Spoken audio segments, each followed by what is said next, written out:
de salutations à vous tous qui nous suivez à travers www.cntlive.com barre sans rival. À vous qui nous suivez à travers tout le la vie des Papi Guéné. Des salutations à vous qui nous suivez à travers Banamikili de l'église du pasteur Salomo, sans oublier Diaspora, son rival Diaspora Djobour, ainsi que son rival Monde. Tous les Kakanaba site Ebele, Penaba YouTube Ebele. Commentaire mingi akosa les ati ndeko ona koyamba azobi misabiso ba révélation Ebele ona boyokati ndeko tokosa mitro depuis Mosé Laurent Désiré Kabila Koufa talaba version Ebele Rachidi Mutabomaye Edi Kapende Etelbo Ezalaki Boy Oyope Boybana Kabila Obo Mama Sifa Bota Joseph Ayeba Bota Joseph te les lobo koyoka ona boyokati yango na sengi benga voisine ozama no pazi na salle de bain dans la cuisine aya c'est du jamais entendu la personne que je vais pouvoir recevoir c'est l'enfant oyo akoli na ndako ya musée enfant biologique ya musée te akoli na ndako ya musée anoni na ndako ya musée amoni ndenge musée akufi oyo kaka vraiment bras droit ya musée bandeko na ngai mbila lisusu omoni quand je dis omoni c'est-à-dire mosali pe ya nzambe donc akokonstata ko c'est la vérité ya yebi ebele koleka na Edi Kapende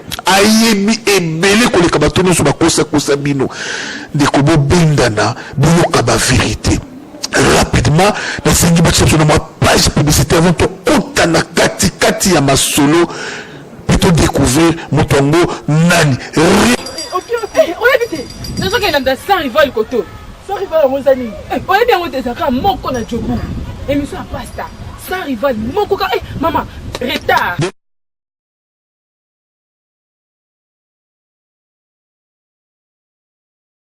Bonjour, messieurs les journalistes.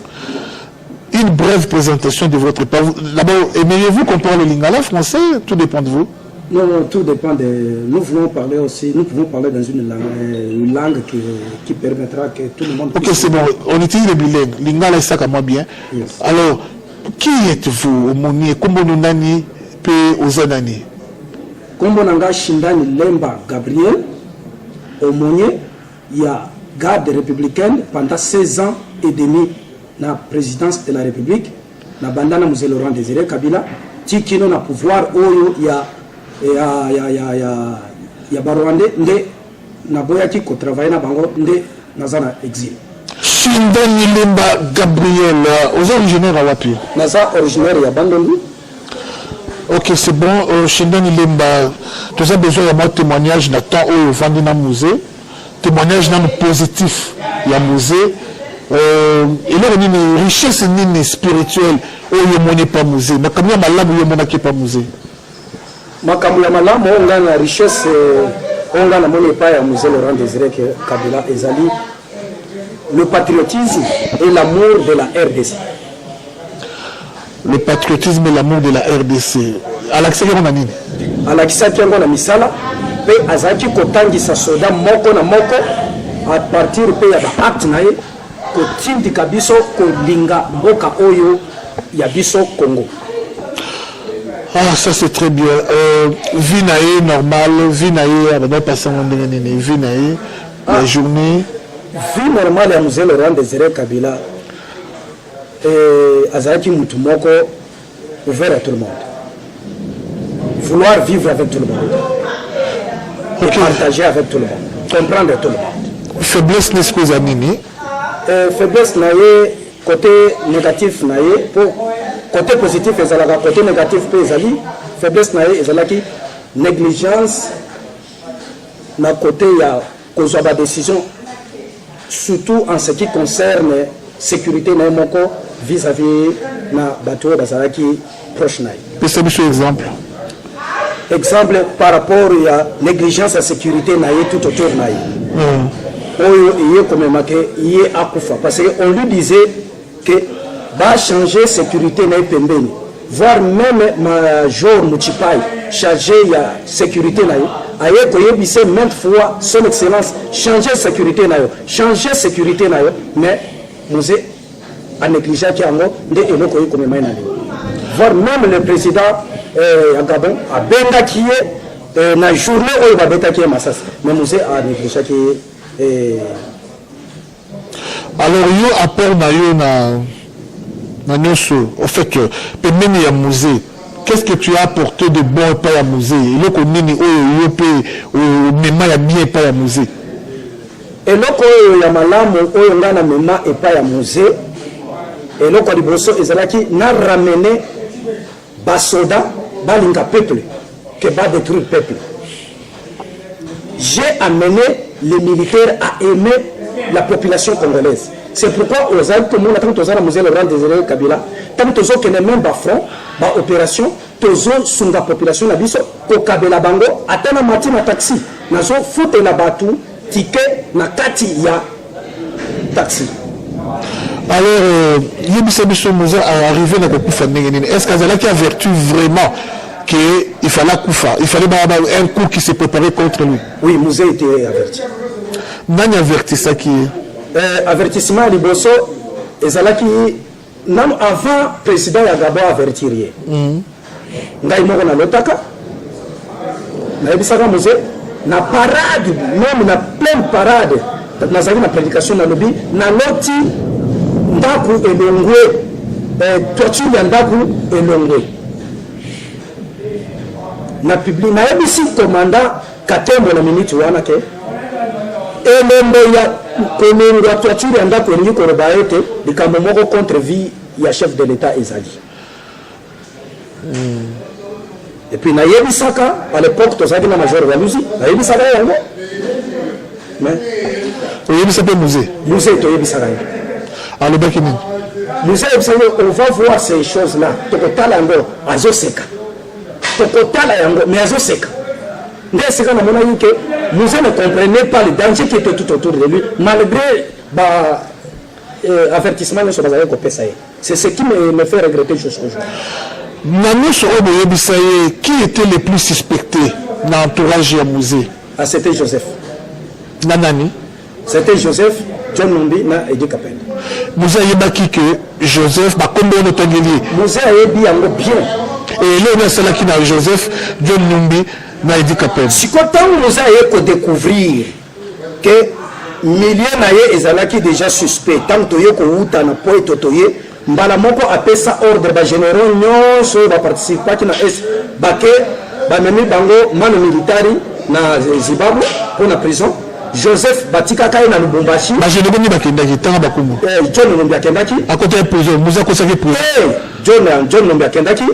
Nani Liwanga akendaki. Ba Munene bakendaki. Je vais Munene. C'est même Munene akendaki. Mais malgré hier azalaki impliqué na nani de ba eko te Munene akendaki te. Munene akendaki te. John Nombi akendaki. Sikatenda akendaki. Bamadowa bakendaki excepté ba colonel totikala na bango lokola colonel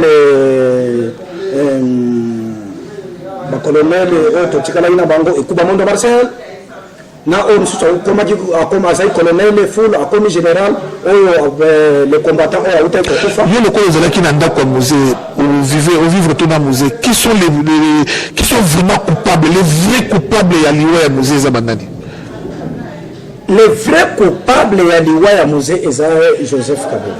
Joseph Kabila nanani? Joseph Kabila oyo ngai nde point na koki koloba parce que on voit celui qui a profité du coup. Et puis na bato oyo mozalaki na bango na AFDEL, les Moïse Congolais, les Hérodia, tous ces gens oyo bakomponaki musée banani oyo batrahisaki musée?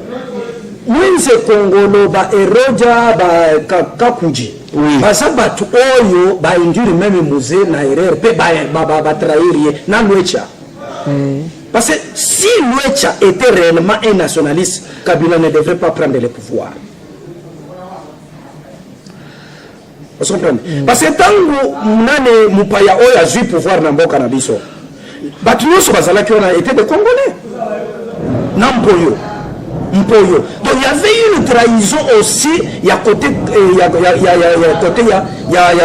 Edi Kapende, il y a la famille. Parce que mes ententes des Zalaki entre Balouba, Naba, Karong.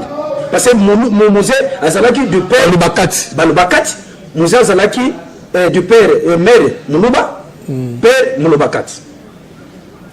Alors, est-ce que dit Capel vraiment est coupable dans loi ya musée?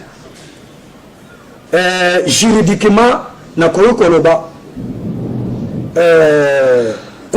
culpabilité na ye ekoki komona sur la négligence. C'est quasi impliqué. Parce que c'était lui le chef de sécurité.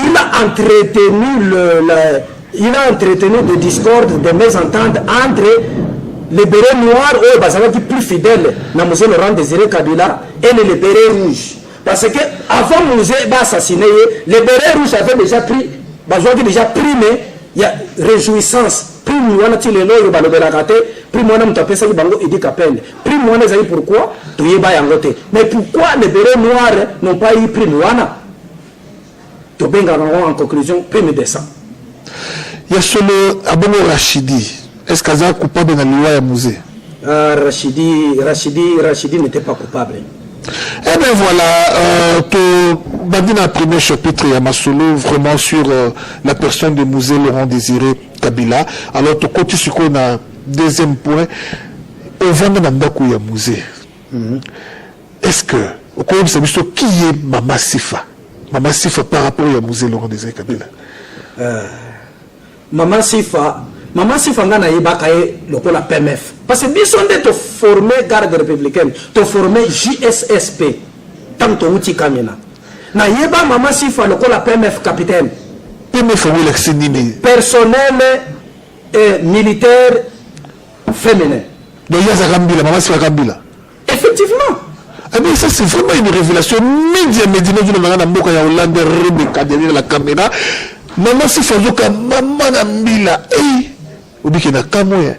Et après, et il y a comme un comme sous moi, c'est un musée. Bon.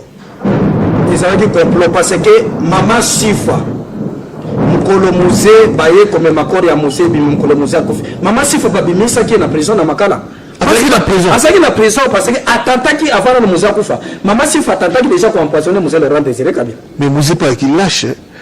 Pourquoi tu vas tenter de voir au tiki bango kaka ningi wana flou? Non, eza question à l'acheter eza question ya musée alinga qui te ba benga criminel lobby. Maboma Masasu. Boni kambu ya Masasu wana izalaki boy. Masasu oyo oya kiko kufa na côté ya Pweto.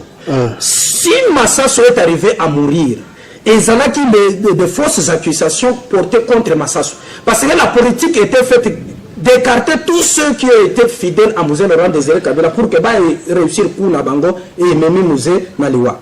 Eh bien voilà, on continue toujours. C'est quoi Mama Sifa Bota Banaboni? Mama Sifa, Nana Bota Tamonate? Soukana et Kumba. Parce que Nana Yemitate, Oyo Mama Sifa, Oyo Papa. Ya Mama Sifa tindenga yego kufa na Lubumbashi wana tozako benga etate ba oyo tozo benga ba seri ya Mama Sifa baza ba seri penzate baza ba connaissance le Mama Sifa y ata abotate c'est ce qui a mené même Mama Sifa à l'empoisonner na les savoir pourquoi Mama Sifa s'est empoisonné. Mama Sifa comme tindenga balongolé na Kinshasa parce que ko pezala que Mama Sifa sengele andima azala ke mama ya Joseph pour que akava Aleka Kozwa par année $1 million comme paiement. Si tango Joseph et comme en 2012, Mama Sifa a zomona susu paiement na yete. Mama Sifa va se plaindre et comment tu à Washington. Nde ba mésentente wana Joseph a organisé pour que ba ke Mama Sifa. Attaque moko esalama ki oya ki comme major nane Youssouf akufa. Nde bapesa ordre balongola Mama Sifa na Kinshasa azonga na Lubumbashi empoisonné malgré azawana sanza kamakila balaoma. Une autre révélation que je vous livre et où tu parles un des grands Yabatou ya Aner Shadari a été en conversation avec Mama Sifa. Shadari a bastonné Mama Sifa qui bako éliminé Kabila. Ce que moi je vous dis c'est vrai. Shadari au bâtiment de fait bastonné na Mama Sifa.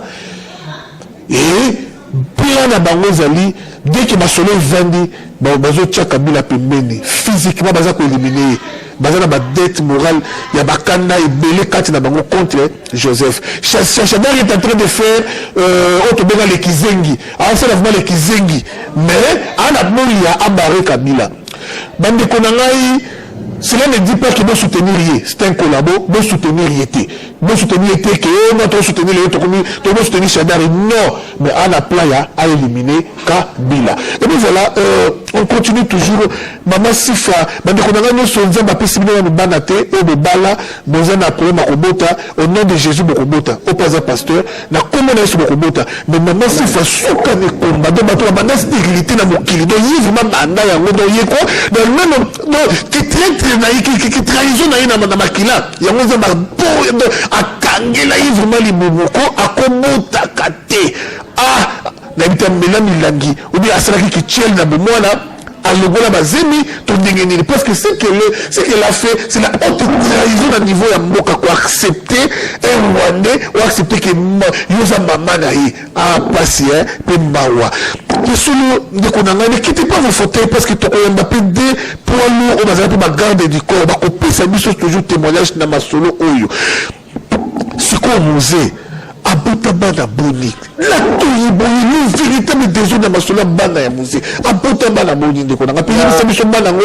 tangela biso ba komona bango musée na liste oyo o Mugalo ayaki ko présenter parce que c'est Mugalo oyo Mugalo wana a participé mingi même na liwa ya bana musée bele o bozo benga pasteur Mugalo musée na liste on na yebi na mona epa ya mama Kibawa musée a laissé 53 enfants bandila 53 enfants c'est oyo yoko kikoboya te parce que bana ya musée tangu ngana za na résidence musée la kisa biso ndenge na koko découvrir bana ya musée ozo prendre na bakingo na bango misapi na bango na lolenge na bango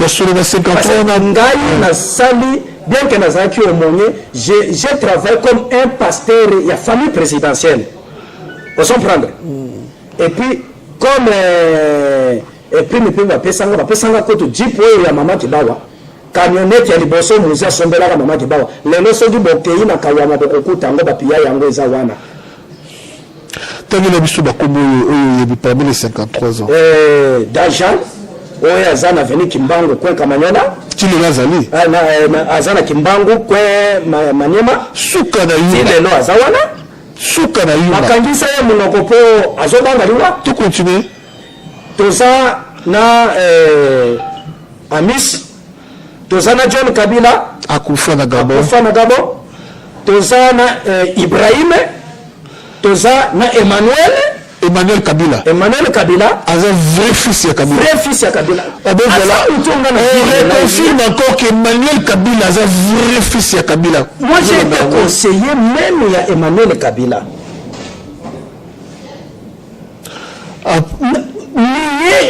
que Emmanuel Kabila aza mwana ya Joseph Kabila te donc ezali relevela kozala diable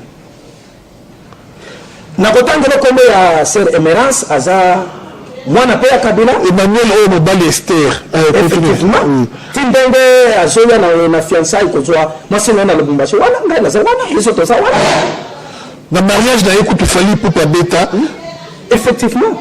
Ok, on continue après Emmanuel tozana mwana ya chala mwana ya suka mwana ya suka ya José Laurent Désiré Kabila aza mwana ya chala mwana wa pas na ngai donc chala mwana bota na musée effectivement je le confirme.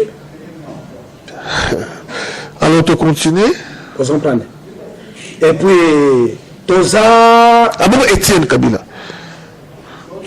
Kabila vraiment personnellement crédiblement na monaka kombo ya Étienne Kabila na liste wana te parce que na mona inano yete on s'en prend na mona yete parce que na koko le baté mutonga na mona Étienne Kabila pour la première fois na koyoka kombo ya Étienne Kabila lorsque je suis arrivé ici mukolo oyo hyper sadek oyo sengi epana bango na bato basaki na prison obakangama na jobo ba libérer bango c'est l'hyper sadek oyo asengaka ba note wana mikanda na bango no sona ba identité na bango atinda na Londres etinda na Amérique pour que ba libérer bango na nani wana et puis Étienne Kabila n'est pas parti à wana il y a un certain Étienne Ok, c'est bon, 53 enfants, ça peut aussi être possible qu'Étienne soit son enfant, parce que vous savez, avec la polygamie, la vie, la sexualité exagérée, il a fait des enfants par-ci par-là. Ça, on ne sait pas, on va vérifier, parce qu'on m'appelle Étienne Kabila, dans le volume Oyo et Koya. Musée, moi, si n'a officiel les années. Basi officiel, son alobi moi si, wana ezalikam. Parce que lui-même, Musée a refusé de présenter ses femmes. Ngai tant qu'on a le pan, on a zali wana, na monaka ba maman mi bale. Ba maman mi bale, misatu. Au bazakoya, avant na Musée, 1 mois, to 2 semaines, à Salinini, accueilli. Na maman mususu, oyo, soko tali mukolo oyo bembe ya Musée na Lubumbashi. Maman moko azalaki pembeni. Kutu maman na ba yaki ko écarter pour que apparaître kutu te na bembe parce que coupe na bango zali déjà maman sifa abi malokola la première dame. Ndei omoni disparition ba maman wana nyonso. Toutes ces mamans là ont été écartées. Alors, le corps de Bissot qui plus intéressé, lui-même Musée ne nous avait pas présenté bango automatiquement. Nous ne sommes pas intéressés dans la maman wana. Bon, c'est quoi ma femme célèbre Oyo Yebi, Musée Bimana Banane, bien Botana Banane, à part Tchalamouana. Na basi congolaise au Bayibana, le la maman Agathe, où a dirigé le mouvement na bango. Maman Agathe Moulimbi. Alors, après moi, c'est Musée. Na konti ko confirmer yango te parce que dans susu abimana biliabel était wana na ibité wana vraiment na ibité wana penza abimana basa mi konzi mususu te parce que autant ya nani ya Mobutu on a connu Mobutu abimana na batel abimana basa liaou abimana basa boyebolo tout ça bato bakoki ko suspecter parce que vie privée pe ya moto ezalaka. Parce que vie sexuelle est comme menée wana azé ko linga ko bala te ko vendre seulement si nanda ko bien c'est comme la Musée c'est un papa que je respecte beaucoup Musée le kambo est comme menée azaki na vie exil on a une mission de la vie exil on a empêché à Syrie na la foyer vie exil famille oyo etikalaki na Lubumbashi na mama oyo azalaki na Kindu bakangamaki na Kindu. Vous comprenez? Alors, vie à Maki, et ça m'a dit que tant que nous allons se déplacer de pays en pays, à qui de avec Nabassi. On va jouer à quel côté, à quel côté, nous sommes arrivés à la fin de cette tranche avec l'aumônier. Je crois que c'est le premier volume. Le deuxième, il y en aura. Troisième aussi. Alors, avant que tout y ait garde du corps, ou la ceinture, vraiment, tous les besoins, les téléspectateurs, qu'est-ce qu'on peut retenir dans Makamunus Oyo Lobby, prudence Nino comme Mabango, dans tout ce que tu as dit, leçon Oyo tiré. Leçon Oyo Ngana tiré, tant on a vendu Pembeni ya Musée, ya liboso ezali Tolinga Congo. Peuple congolais, Tolinga Congo. Congo ezali premier héritage oyo tokoki kokufa pona yango tobatela yango point ya mibale ezali bandeko biso nyonso tozokende ndeko na ngai na vio tozali kokende yeba kopresente bana na yo to mwasi na yo epai ya ndeko na yo. Parce qu'on ne sait jamais lobby et koki kokoma likambo nini. Et loko ya misatu oyo tozali koloba ezali unité nationale bandeko na biso to sauver mboka na biso ya Congo na unité nationale to prôner to tika tribalisme parce que tribalisme ndeko isaki pe gouvernement pe ya Musée bandeko to sauver Congo na biso baye bazana pouvoir mukolo moko te bakolinga mboka parce que na lobaka ngo toujours que ndenge na travailler na Musée na travailler na mwana ndeko ya zoko kamba mboka ndeko un vrai Congolais n'acceptera jamais de travailler avec ces messieurs-ci. Un vrai Congolais. Et puis na ndenge na yebi mwana ndeke oyo azokamba mboka un vrai politicien akoki kovivre na Kinshasa te wana nde contribution na nga depuis que je suis en Afrique du Sud je n'ai jamais fait de telles sorties mais c'est aussi de ma responsabilité de le faire maintenant pour sauver notre nation pour que demain qu'on puisse se souvenir de cette grande nation qui est la RDC. Vous avez traîné Edi Kapende. Edi Kapende. Oh. Et très bon, très tôt ça Edi Kapende. Edi Kapende aza congolais, ngana aza congolais. Et bien voilà, je crois qu'on va pouvoir recevoir les deux gardes du corps et la ceinture.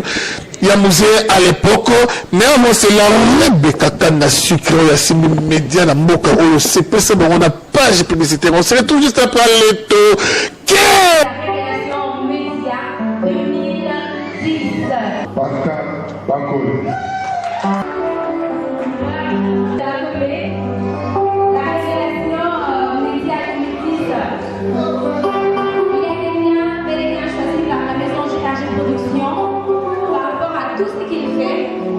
Et aujourd'hui, il y a une gratification de la part de la maison JRG Production. Félicitations.